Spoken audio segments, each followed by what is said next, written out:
Periscope, what's up? Greg Howes. It is Tuesday morning. God bless you, God bless you, God bless you.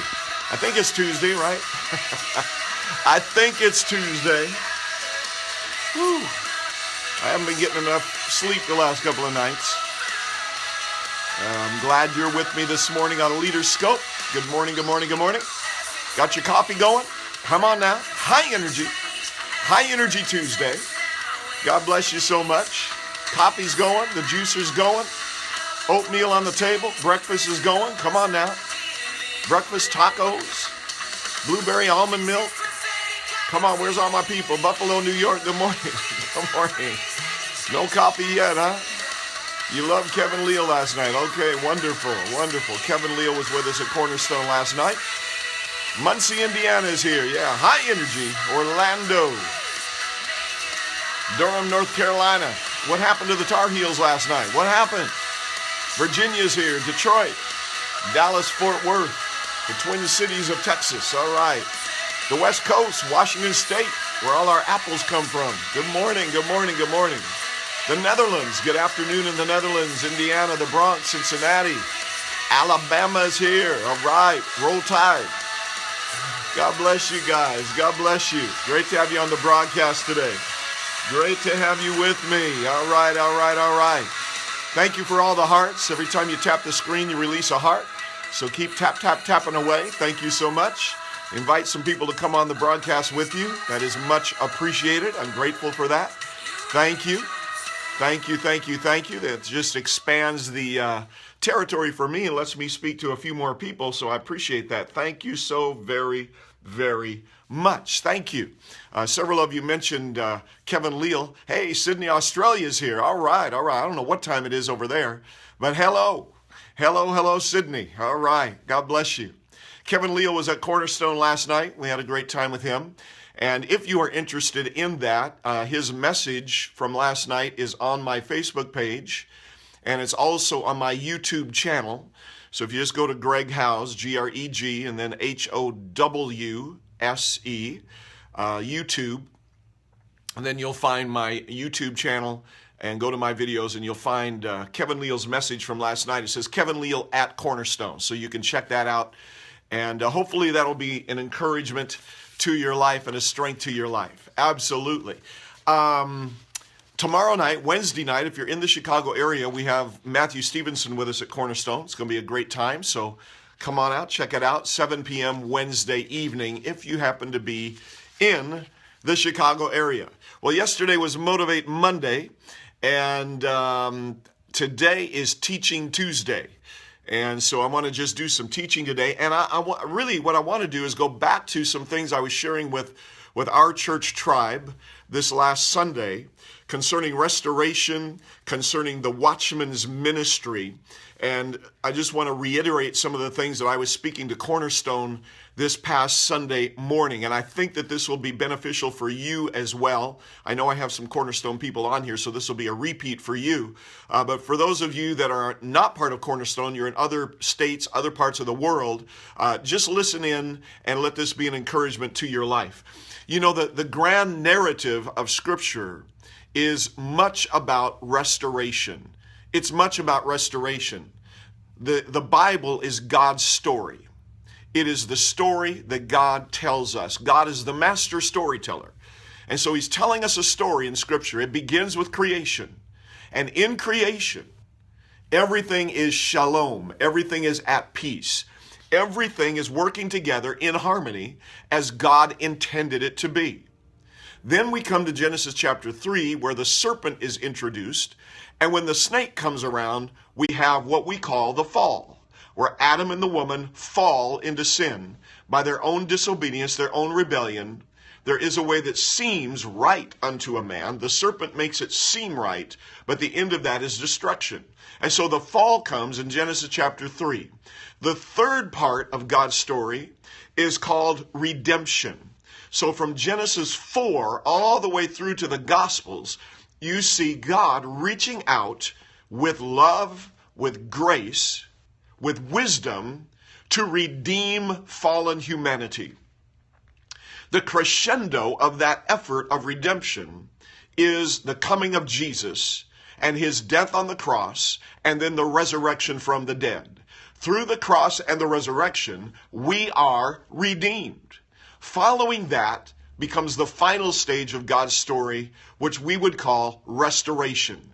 Because at that point, God is now restoring all things in heaven and earth. It's all coming together in a central person in history, and his name is Jesus Christ, and he is the Son of the living God. So all things in heaven and all things in earth are coming together in him. So in Acts chapter 3 and verse 21, the scripture says we are living in the times of restoration of all things. The restoration of all things. Everything that's been spoken by the mouth of God's holy prophets since the world began. Everything that prophets have spoken since the world began, all of it is being restored to us now. In 2 Corinthians chapter 13 and verse 11, Paul the apostle says, finally, brothers and sisters, rejoice and strive. Get this now. Strive for full restoration. Strive for full restoration. Encourage one another. Be of one mind. Live in peace. And the God of love and peace will be with you. I want you to catch that now. We encourage each other. We live with one mind. We are in harmony with one another. And as we're moving in that kind of unity, how good and pleasant it is when brethren dwell together in unity. When we're in that place of unity, then we are also striving for restoration. The restoration of all things. The restoration of all things. Now the watchman comes into play in this movement of God. Watchmen were usually prophetic people or priestly people, and they were placed on the wall in order to watch. Now, watchmen had three basic assignments. I just want to put this out there real quick. Three basic assignments. Number one, to watch over the affairs of the town, to watch over the city. So they would know people, they would be familiar with people, they would be familiar with business transactions, they would be familiar with governmental movements in the town. The watchman would be watching over the interactions of people, the commerce in the town, the economy in the town, watching over the welfare of the people in the town. Secondly, the watchman would watch over the crops, especially during harvest time. This was really, really important in an agrarian society because the people were dependent on growing crops. That's where they got their food. And so during harvest time, the watchman would be on the wall, watching over the crops, making sure that no animals came in to eat the harvest, or no thieves or enemies were sneaking in to steal the harvest, thereby protecting the harvest, protecting the food supply, so that the people of God would have good food to eat. Then the third thing a watchman would do would be watching over the approaches to the city. And if the watchman saw any kind of enemy, any kind of adversary approaching the city, any kind of threat to the well-being of the city coming toward that city, the watchman would sound the alarm. He would let the word go out that there is an enemy approaching and it's time to be prepared, it's time to get ready. Now the watchman has that same assignment today. In the church today, among the people of God, the watchman is watching over the affairs of the fellowship of believers, watching out over interactions of people, relationships of people, financial dealings of people, the plans people are making, different conversations people are having, the dreams that they have. Watchmen are kind of watching over all of that, overseeing a lot of that. Secondly, watchmen are watching over the crops in the house of God, which means watchmen are watching out for the food supply or the preaching and the teaching of the Word of God on which people are feeding. So the watchman is overseeing much of that as well, watching out for it, making sure that everything is decent and in order. And then the third thing, the watchman is looking out for the approach of the enemy. Any kind of strategy that the devil has formed against the church, against the people of God, that strategic effort of the adversary must be discerned, it must be detected by the ministry of the watchman. And the watchman then sounds the alarm and the watchman begins to announce what is happening to the people of God. Can you see how that's prophetic? That is a prophetic movement. The watchman is a prophetic assignment. So I started putting this together with restoration, and I was looking at sections of scripture in Isaiah the prophet, one of the major prophets, Isaiah. And I saw that in Isaiah chapter 60, there's a first step in a progression where Isaiah says, "Arise and shine, for your light has come. The glory of the Lord has risen upon you." And so we know the glory of God, the light of God is rising in us. This is step number one. And the glory of God is what makes us unique. And once you know you are unique, then you'll realize there is something about you that is distinctive. And that distinctiveness is what is going to draw attention to you. And that is a design of God for your life, for people to be drawn to you so that they can begin to discover what you have in your life that they need to have. Oh, hallelujah. So he says, kings will be attracted to the brightness of your rising. The Gentiles or the nations shall come toward you because of that glory, because of that light in your life.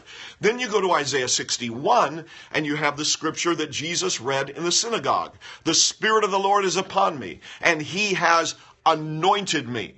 And then we begin to see the different things that we are anointed to do.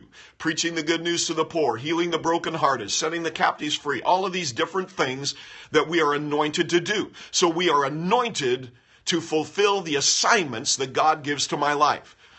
To our lives. Number one, the glory of the Lord comes. Number two, we have assignments based on the anointing that God has placed in us. And then we get to Isaiah 62. I'm moving quickly here, I know.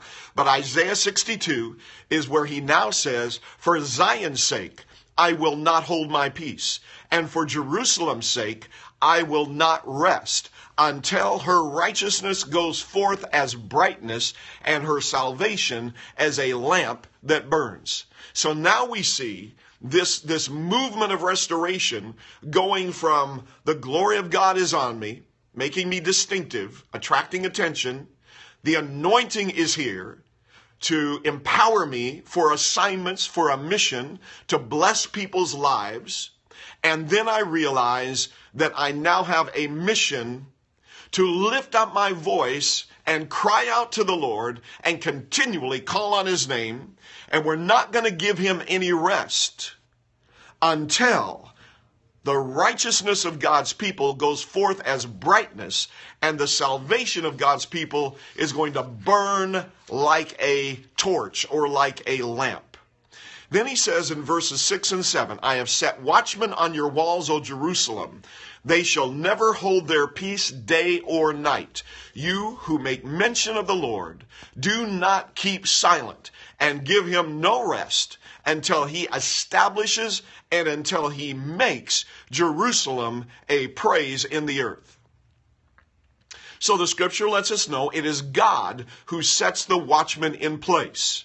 So every one of us needs to be asking God, what is my place? Where do I need to be on that wall? Set me in my right place. It is God that sets the watchman in place. Once the watchmen are set on the walls, they're in that elevated position where they can see. And then they are not to hold their peace. The watchman does not keep silent. The watchman does not shut up. The watchman will not hold his tongue or her tongue. But the watchman will continue to release the cry. He will continue to release the shout. He will continue to release the word, the declaration, the prophecy, the preaching, the teaching, the prayer. The watchman will continue to lift up his voice. He will not keep silent. If you are a watchman, you cannot back off. You cannot back off. You can't shrink away in timidity. You cannot be fearful. You cannot be shy. But you must continue to press in and lift up your voice like a trumpet so that the people of God will receive what they need to have. Now Isaiah 21 and verse 6 says, "Go set a watchman, let him declare what he sees." So a watchman is seeing something. And then Ezekiel chapter 3 and verse 17, "Son of man, I have made you a watchman for the house of Israel. Therefore, hear a word from my mouth and give them warning from me. So notice those two aspects of the watchman. Number one, he is seeing something. Number two, he is hearing something. So the watchman sees and the watchman hears. And whatever you see and whatever you hear, that is what you're going to open your mouth and you're going to declare it. Now in verse 10 of Isaiah 62, the prophet says, go through, go through. He says it 2 times. Go through the gates. Go through. So you're like a pioneer. You're like a vanguard. You're going out ahead of the rest of the tribe of people. You're opening up a way so they can follow after you. You're the pioneer. You're the vanguard. Go through, go through. Then he says, prepare the way for the people. So your efforts now are to prepare a way for the people to come in and move with you. And then he says, build up, build up. He says it 2 times, build up the highway. Build up the highway for the people to travel on. The people need a wide, level expanse where their forward momentum, where their migration to their next place in God can be smooth sailing, as smooth as possible. So we are to prepare the way for the people of God to migrate to the next thing. Then he says, take out the stones. So whatever the stones are that are blocking this going forth, this forward momentum, those stones have to be removed. So those stones are things like rebellion, disobedience, every form of offense. Those stones are the hard-heartedness that we hold in our hearts toward God, toward his people, toward his word, the hard-heartedness we have toward leaders in the house of God. Wherever we find ourselves having a hard heart or a cold heart, that is a stone that must be removed. The unmet needs that we deal with, the unresolved issues that we deal with, those are stones that must be removed from this building of the highway. Then finally, the prophet says, lift up a banner for the people. Lift up a banner for the people. When the banner was lifted up in the tribe of God's people, that banner became the central focal point for rallying the people together. And when the people would come together as one around their banner, they became a mighty force, a mighty host that God could put his hand upon, and he could use them for his glory and for his honor. Remember, one of the names of God is Jehovah Nissi. Jehovah Nissi. And Jehovah Nissi means the Lord our banner. The Lord our banner. Again, the prophet said, lift up a banner. Jesus said, if I be lifted up, I will draw all men to me. Isn't that what he said? I'm going to draw them in. That's what the banner does. The banner draws people. The banner becomes the central focal point around which people will gather to the presence of God in order to be activated and sent out on their mission. Now check this out. Psalm 68 and verse 1 says, let God arise. Or what? Jehovah Nissi. Let Jehovah Nissi, let our banner arise. And when our banner arises, every enemy must be scattered. So as the banner of God is lifted up in your life today, I'm declaring to you that every enemy must scatter. The enemies of your life are scattering from you now because Jehovah Nissi, the banner, is being lifted up in your life. Well, I hope this has been helpful to you today. I hope it's been revelatory and encouraging and faith-building. I hope it's a Rhema word. We heard about the Logos and the Rhema last night. I hope this is a Rhema word that will ignite vision in your life, that will stir up strength in your life and cause faith to rise to a higher place. Thank you for being with me today. I appreciate it. I'm grateful for you. I love you. Thank you so very much. Tomorrow is Breaking Walls Wednesday. We're going to deal with a stronghold, and we're going to pull the stronghold down. God bless you so much. High energy today. Have a great day. I tell you, I feel this today. Woo, I feel something. God bless you. Have a wonderful day. Have a wonderful day.